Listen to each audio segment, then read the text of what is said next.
Hello, everyone. This is Dr. Bradford Cooper. Thank you so much for joining us here on the Catalyst Health, Wellness, and Performance podcast. You have literally, no exaggeration, a million choices when it comes to podcasts. And so we are honored you've decided to give us a try. We'll do our very best to make it worth your valuable time. Now, what you're about to hear is our very first episode from back in 2018. It was an exciting moment, but frankly, we had no idea what we were doing or where we were heading. I just re-listened to this one and I had to chuckle just a little bit, hearing some of the early editing hiccups and the way we've expanded our focus to now incorporate health, wellness, and performance, not only for coaches, but for anyone looking to improve their lives and the lives of those around them. But somehow, from that humble, crazy beginning, the momentum built. And as I record this brief update preceding this first one, we're about to record our 100th episode. We've changed our name, enhanced our recording and editing process to improve the sound, and we have been so fortunate to have an incredible list of world-renowned authors, researchers, athletes, coaches, and psychologists join us week after week after week as our guests. And thanks to listeners just like you who've decided that we are a worthwhile place to hang out, we've grown into the #1 podcast for health and wellness coaching and consistently in the top 10 for health, wellness in general. If you're part of the group that helped make that happen, a heartfelt thank you. Enough of the interruption, though. I will let you get back to what you came for, our very first podcast episode. We're glad you're here. We hope you enjoy the ride with us through all the changes. Thank you so much, everyone. Here's to better than yesterday together.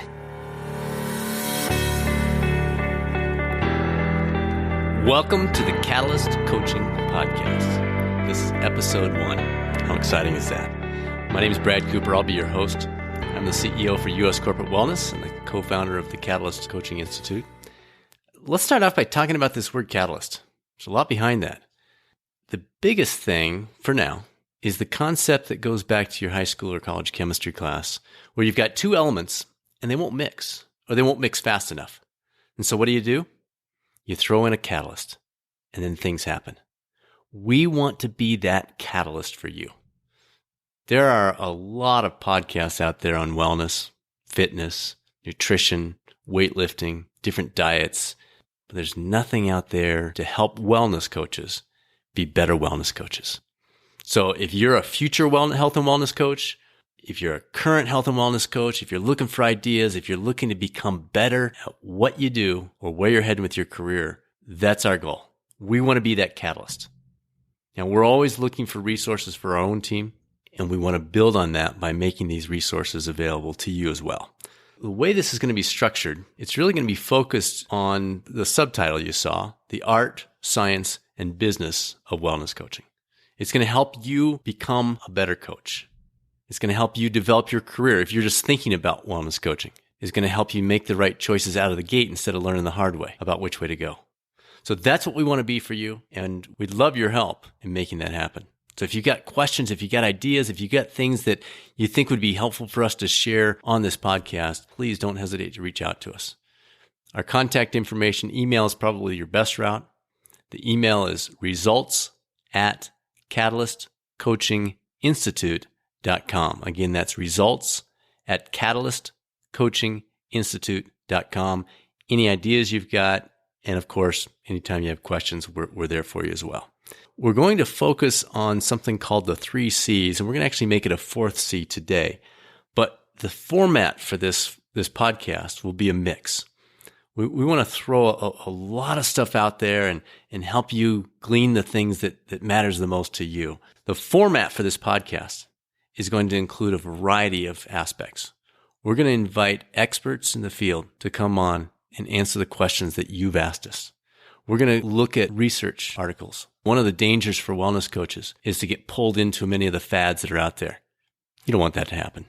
So we're going to help you with that. We're going to walk you through how to read an actual scientific research study and then how you can apply it. We're going to take some of the applied research and we're going to go through it in our podcasts and talk through now what can you do with that? Now that that information's out there in the literature, what do we do with that?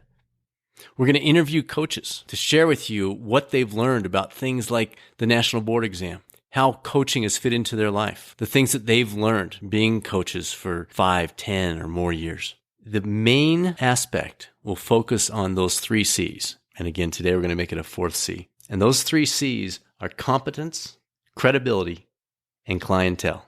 And the 4th C, well, I'll come back to that. That's the structure of this. The emphasis will be placed on application. At the end of each podcast, I'll provide a summary of the key items from either the interview or the overview or the research or whatever it is that we went through that time. I'll pull in the application piece the best I can to give you some sort of a take home or a next step as you move forward. We're going to emphasize application. That is key to wellness coaching, and it's key to this podcast.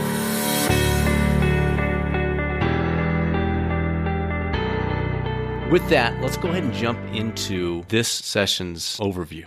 I'm going to take you through, and again, this is just an introductory podcast today. I just want to give you a flavor for the types of things you're going to hear about, but we also didn't want to just make it an introduction. So as part of this, I'm going to go through the 3 C's, and we're going to talk about how you can apply the initial pieces of that. And then we'll come back with each podcast and we'll address each one of these at a deeper level over and over through a number of different tools and resources like we talked about earlier. The 3 C's: competence, credibility, and clientele. Our audience is quite varied. We have people listening to this who have never coached a single person as a health and wellness coach. Maybe you've been an athletic coach or triathlon coach, or you've coached your son or daughter's athletic team. But in terms of health and wellness coaching, this is brand new to you. You've heard about it. You like the idea. Kind of seems to be a natural thing for you in terms of your life and what you love, but you've never actually done it. I get it. You're out there. In fact, that's a big part of our audience. You're thinking about it. We also have people who are experienced health and wellness coaches. You've been doing this for a while. You want to be better. You want to grow your business. You want to increase your engagement in your workplace. You want to have more clients. We also have people that are integrating health and wellness coaching in with something else they're doing. You're a physical therapist, you're a personal trainer, you're a physician, a counselor, and you want to take these techniques that are tied to health and wellness and use those to be better at what you're currently doing. I'll try to address all 3 of those aspects as I talk about these 3 C's of competence, credibility, and clientele. First of all, you've got competence. It doesn't matter what profession you're in. Competence has to play a leading role. Credibility, clientele, those are great. They're going to be very short-lived if competence isn't your focus. It's got to be an ongoing pursuit, and certainly has to be an ongoing pursuit as a professional health and wellness coach. When it comes to health and wellness coaching, this area of competence has changed pretty recently. In 2017, one of the most important aspects to selecting your training, your certification, expanded. There are a lot of options out there in terms of where to go to become a certified wellness coach. If you haven't already gone through that, and I understand some of you have, but if you're in the process of going through that, make absolutely certain that you look into something called the ICHWC. That's the International Consortium for Health and Wellness Coaching. You can look it up at ICHWC.org. That is the national board, if you will. It's a nonprofit organization. They do not provide a certification themselves. They are the oversight organization. So they're approving programs that allow you to become board certified. And you don't want to go through a full program, spend the money on tuition, do all the studying, and then find out that one wasn't approved.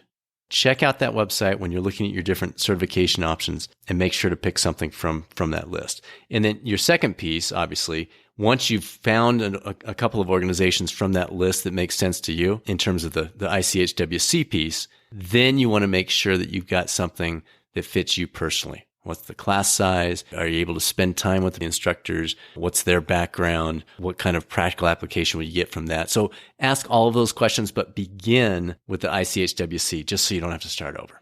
Once you've earned that certification from an accredited organization, then you're ready to get started. However, like any professional, you're going to want to make sure that the continuing education is part of your plan as well. And we'll talk about some of those. Like I said, we're going to go through some of the applied research. Training that you'll get listening to this podcast will help build some of that continuing education in terms of the things you'll learn. Regularly reading, big part of becoming a professional health and wellness coach. And understanding how to look at the literature and review that. And like I said, we'll go through that. We'll walk you through that. Some of you already know how to do it. If you don't, we'll make sure that's a topic in the future. So the first C is competence. And the application is consider where are you in terms of your current level of competence and what's your best next step you can take to enhancing that level. Get your calendar and figure out the start date of that next step. If you're already certified, then what's that conference you're going to attend? Or what is that hour you're going to set aside each week to do a literature review on some of the topics your clients are asking you about? Or what is that continuing education course that you're going to take? If you're not yet certified, then your first step is going to be find a program that's ICHWC accredited and get that process started. That is step one to this idea of competence. The second C is credibility. Competence is a combination of your skills, your knowledge, your abilities, your gifts. Credibility is the awareness others have of your competence. And increasing your credibility in the eyes of your clients, potential clients, is a big part of how you're going to grow your business as a wellness coach. Now keep in mind, when I say grow your business, and I'll use that phrase over and over as we go on through this podcast, if you don't have your own coaching business, that still applies to you. So when you hear me say grow your business, I'm talking about growing your engagement. If you're in a company, if you work at a hospital, if you're working for a wellness company, growing your business means enhancing the engagement that your clients have. It's enhancing the follow-up, the involvement, the number of people who are seeking out your coaching. Don't write that phrase off just because you say, oh, I don't have my own business. You do. We all do. And it's critical to understand that going in. So the application for the second C, credibility, is A, don't rush into establishing your credibility until the competence piece is in place. But at the same time, once you've earned your certification, don't stall either. If you're already a certified wellness coach, then what would be 2 things you could do, or at least begin looking into over the next week that would allow others to tune into your credibility? And again, we'll get into some examples of those over time. We're going to take a deep dive into each one of these. One of the things I didn't mention when I was talking about the format is, in addition to the interviews, the literature reviews, and some of the coaching interviews that we'll go through, I'll occasionally just take a podcast, just you and me, and I'll take you through some business concepts or some of those things on how to build into these further. That's the second C, credibility. The third C, again, it's competence, credibility, and the third C is clientele. Once you've established your competence and your credibility, then it's actually time to build your business or your clientele. This will involve a wide variety of marketing strategies, pricing formats, organizational elements. And again, repeating what I talked about in credibility, building your business, in quotes, is not just something that applies to independent wellness coaches running your own external business. It applies to all of us. If you're working for a wellness company, or you're working within an employer that provides wellness coaching to their employees or to outside resources, and maybe you're not technically in the marketing department, you're still growing your business. That engagement, that follow through, that desire of folks to connect with you as their coach, that is growing your business. Clientele, we'll take a deep dive into what that looks like in terms of pricing and marketing and sales and getting your name out there. But for now, I want you to think about how many clients do you currently serve? How could you build on the first 2 C's, competence and credibility, to measurably increase that figure over the next 30 days? Is there some special offer you could provide? Maybe you've got some people on the fence. They've been talking about hiring you as their wellness coach. Is there something you could do to get them off that fence? If you're talking about you within an organization, is there something you could do to promote? Maybe it's a challenge you set up, but something you utilize to enhance people engaging with you, whether it's internal or external business. More to come on all 3 of these, but I do want to mention one other one. You've got the 3 C's, competence, credibility, clientele. There's one other C, and we may not change the name to the 4 C's, but it's critical. And I was reminded of it this morning, and it's your calling. It is so important, if you're going to be an effective health and wellness coach, regardless of your setting, to remember it's your calling. I was out at the track this morning doing some intervals, and I was frankly kind of grumpy. I wasn't really in the mood to be doing it. I wasn't feeling that good, and I was just kind of going through the motions. As I was wrapping up one of the last intervals, a soccer coach and a few of the kids came over to the track. I was changing out of my spikes and putting my running shoes on just to do a little warm down. And they lined up at the starting line on the track and they started running. And I just turned to the coach and said, hey, what's going on? And he said, well, they've got to run 2 miles in under 15 minutes, to be part of the team. He said, yeah, it's going to be tough for some of them. And I looked at him and they, about halfway into it, remember it was a 2-mile run.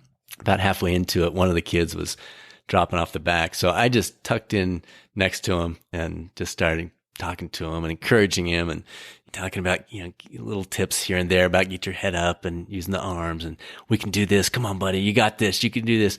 And it was so fun. And we got to the finish and he came in well under the required time. He really picked it up that last half and he just had this big smile on his face. And I did a few more laps just warming down and he kind of wandered up to me as I was come by and he goes, "Man, thanks so much." And I tell you what, my whole affect changed from when I got to that track. And remember, I love to run. So usually going to a track is fun for me. It's exciting. It's energizing. It builds something that starts my day off right. For some reason, I didn't have that this morning. But when I got to experience his pleasure, his enjoyment, his excitement about accomplishing this thing, man, that was fun. And that just changed the morning. And you get that. You understand that.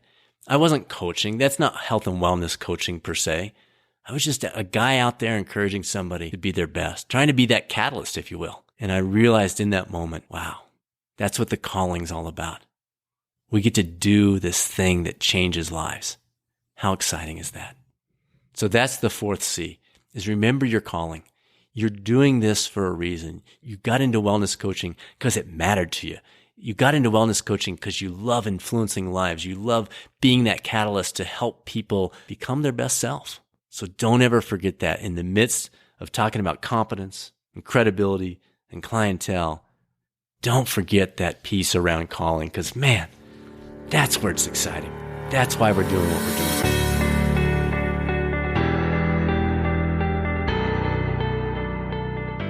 Let's talk about where we're going with this. I've shared with you the format. I want to give you a little flavor of what some of the podcasts will look like. But let's talk about what's coming. Some of the topics. We've actually gone through in preparation for this and put together a list of 21 different topics. Let me just throw out a few of these. We're going to have a couple of interviews with teams of coaches. A pair of coaches coming in next week that are not only board certified through the ICHWC, they were actually invited by the ICHWC to help develop future questions for the exam. Now, obviously, they're under confidentiality restrictions. They can't tell you what the questions are going to be, but they can talk through the concept. They can talk through some of the things that you need to focus on as you prepare for that exam. We're going to have them in an upcoming podcast. We have another team of coaches coming in. It'll give you a completely different perspective. They're going to share with you their backgrounds, why they got into coaching in the first place, their favorite types of clients, what they do when they hit a struggle point with a client for some reason. What do they do then? More the coach's perspective on health and wellness coaching. And if you're thinking about going into coaching, or maybe you've lost that feeling of a calling, boy, that's one you're not going to want to miss. Other topics I mentioned to you, I'll cover some things around the business of coaching, things around marketing, pricing, growing your business, that type of thing. Applied science. I'll occasionally pick a research article. I ran across one this morning that you'll find very, very interesting. We'll just walk through that. We're not going to bore you by reading all the details of it, but I'll just hit the highlights and then we'll talk through, so what does that mean for your clients? We'll talk a little bit about personal wellness. As a wellness coach, it's a little different. We're living this. We're not just talking about it. And if we are just talking about it, we're missing out. So we'll talk a little bit about personal wellness and how that can be applied in your career and your life. We'll do a little bit on social media. We're going to talk about evidence-based practices for you as a coach. Avoiding the fads and focusing on where's the evidence and is that what we're sharing with our clients? We're going to hit things around temperament, motivational interviewing, intrinsic motivation. Again, your questions are always welcome. You can contact us through LinkedIn, Facebook, Twitter, a number of different resources. If you've got certain things you'd like us to cover, please send them our way. We're going to talk about time management. We're going to talk about lessons learned. I think some of you who are currently in the field, running your own business or running a wellness program within your organization, I've been doing this for 12 years as the CEO for US Corporate Wellness. We've made a lot of mistakes. We've learned from those, and I'll share many of those with you. We'll even talk about family wellness. We're going to interview some folks about how that's integrated into their family and not just on a personal level. Mental health is a big area right now. We're going to bring somebody in that can talk through how those are connected as well. A lot of different topics coming up. Thank you so much for joining us. If you can't tell, I'm excited about this podcast and the influence, the catalyst that potentially it can be in your life and those that you're serving. One of the phrases we use in our organization over and over is the phrase hashtag better than yesterday.